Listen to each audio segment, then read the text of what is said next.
The morning air over Washington, D.C. carried both a crisp stillness and a weight of memory as the Pentagon prepared to host one of its most solemn annual traditions. It was the 24th year since September 11th, 2001, the day that redefined America's security, its foreign policy, and its very sense of vulnerability. At the heart of this remembrance was the annual observance ceremony organised by the United States Department of War, a gathering that brought together leaders, service members, families of the fallen, and citizens committed to never forgetting. The ceremony opened with a voice from the podium addressing the assembled crowd. With quiet authority, the announcer declared the purpose of the day: to honour and remember the 184 lives lost aboard American Airlines Flight 77 and within the Pentagon itself at 9:37 a.m. on that dark September morning. The words carried a heavy resonance, reminding everyone that this observance was not just tradition, it was a national promise, repeated every year so the memory would never fade. Attendees were asked to silence their mobile devices. The instruction was more than procedural. It symbolized the importance of undivided attention, of giving the moment its due respect. Then came the call for all to rise. Please stand for the arrival of the official party, the announcer intoned. From the rear, the dignitaries entered with deliberate steps. General Dan Kaine, chairman of the Joint Chiefs of Staff, Secretary of War Pete Hegseth, and Mrs. Jennifer Hegseth received the first wave of applause. Their presence, steeped in the authority of both military command and civilian leadership, carried symbolic power. These were the figures tasked with ensuring that the lessons of 9/11 remain not only in the past, but also in the country's forward defence posture. The hall grew quieter as the next words were spoken. Ladies and gentlemen, the President of the United States and First Lady Melania Trump. As the couple entered, the audience stood in respect. Applause followed, solemn and restrained. President Donald Trump, dressed in dark formal attire, carried the gravitas of the moment. Beside him, First Lady Melania Trump matched the dignity of the occasion, her presence underscoring the role of the nation's first family in moments of collective remembrance. What followed was one of the most stirring moments of the morning, the presentation of colours. The United States flag was carried forward in careful precision, the kind of ceremonial detail that speaks volumes without words. Then the opening notes of the national anthem filled the room. The United States Air Force Band, under the baton of First Lieutenant Julian Sconnors, delivered a powerful rendition supported by a joint armed forces chorus directed by Captain Bonnie Alger. As voices rose and instruments swelled, the anthem seemed to transcend its familiar melody. It became a vessel for memory, a reminder of the unity that gripped America in the days after September 11th, when grief turned into determination and fear turned into resolve. When the final note faded, a still silence fell across the hall, heavy with reflection. The heart of the ceremony remained simple: remembrance. For the 184 individuals who never made it home, who perished either aboard Flight 77 or inside the Pentagon, this was their day.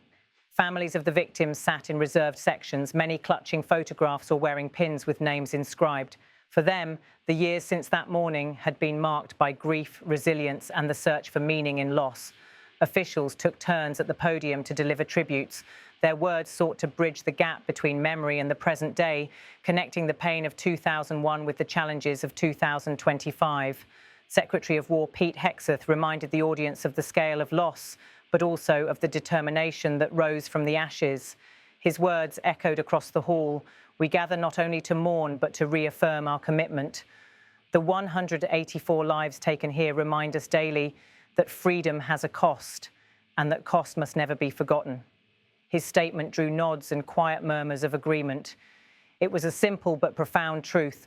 Remembrance is not passive, it is an active duty. When President Trump stepped forward, the room straightened with attention. His remarks were anticipated not only as the words of a leader, but also as a reflection of the nation's highest office on one of the most sacred days in American memory.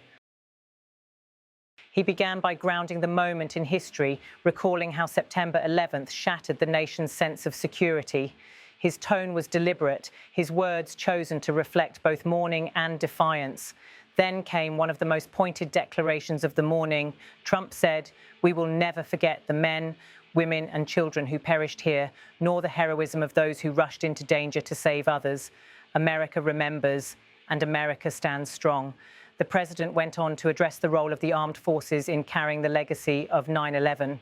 Trump said, "From the Pentagon to the mountains of Afghanistan, from the skies over Iraq to the streets of our cities, our soldiers, sailors, airmen and Marines have borne the weight of defending our freedoms. Their service is the living tribute to those we lost." These words connected the past directly to the ongoing global role of the United States. They acknowledged the ripple effects of 9/11, wars fought, alliances tested, sacrifices made, and tied them to the present commitment to vigilance. General Dan Kaine, representing the nation's highest military command, added his perspective. His words carried the authority of someone responsible for the men and women in uniform. Kaine said, "September 11th was not just an attack on buildings, it was an attack on the very idea of America, our freedoms, our values, and our unity. We must ensure that such an attack never finds success again." His emphasis on unity struck a chord. For all the years that had passed, the reminder that division weakens security was timely and relevant.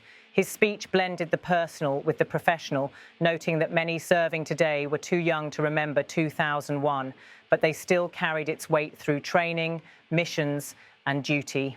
Beyond the speeches, the ceremony offered space for silence. At precisely 9:37 a.m., a bell tolled. The sound reverberated through the hall, marking the exact moment Flight 77 struck the Pentagon 24 years earlier. Attendees bowed their heads, some clutching hands, others wiping away tears. Silence stretched into minutes, and in that silence, memories spoke louder than words. A wreath was then placed at the memorial site, carried by honor guards with the precision of ritual. Its white flowers symbolized purity, while its circular form spoke of eternal memory. Families watched closely, some whispering prayers, others mouthing the names of loved ones. Throughout the ceremony, speakers returned to the reminder that 184 was not a statistic, but a collection of human lives. Among those lost were children traveling with parents, military officers at their desks, and civilian staffers who never imagined that day would be their last. Family members, though not all speaking publicly, shared their presence as testimony.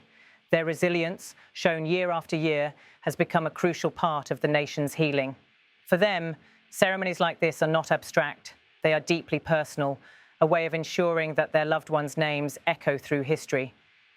As the ceremony neared its end, the band returned with a softer musical interlude, a hymn chosen for its solemn beauty.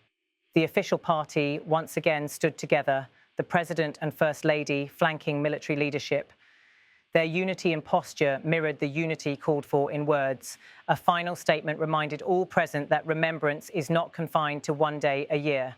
The Department of War pledged to continue honoring the fallen, supporting their families, and preparing the nation for the challenges of tomorrow. The announcer closed the program, thanking attendees for their presence and urging them to carry the lessons of the day forward. The crowd slowly dispersed, many stopping at the Pentagon Memorial just outside, where benches inscribed with the names of each victim rest in quiet rows. Some left flowers, others traced the engraved names with fingertips, and still others simply stood in silence. This 24th anniversary was not just a look back. It was also a lens into the present and the future. The nation remains vigilant in a world still shaped by the aftershocks of 2001. Terrorism has evolved, threats have shifted, but the determination to defend freedom remains constant. The ceremony reminded Americans that memory is not static. It lives in speeches, in music, in silence, and in the ongoing service of those who wear the uniform. Most importantly, it lives in the promise that the nation will always remember. The morning at the Pentagon closed with dignity and reflection. Another year had passed, another ceremony had concluded, but the vow remained the same: to honor the fallen, support the living, and ensure that the legacy of September 11th is never forgotten.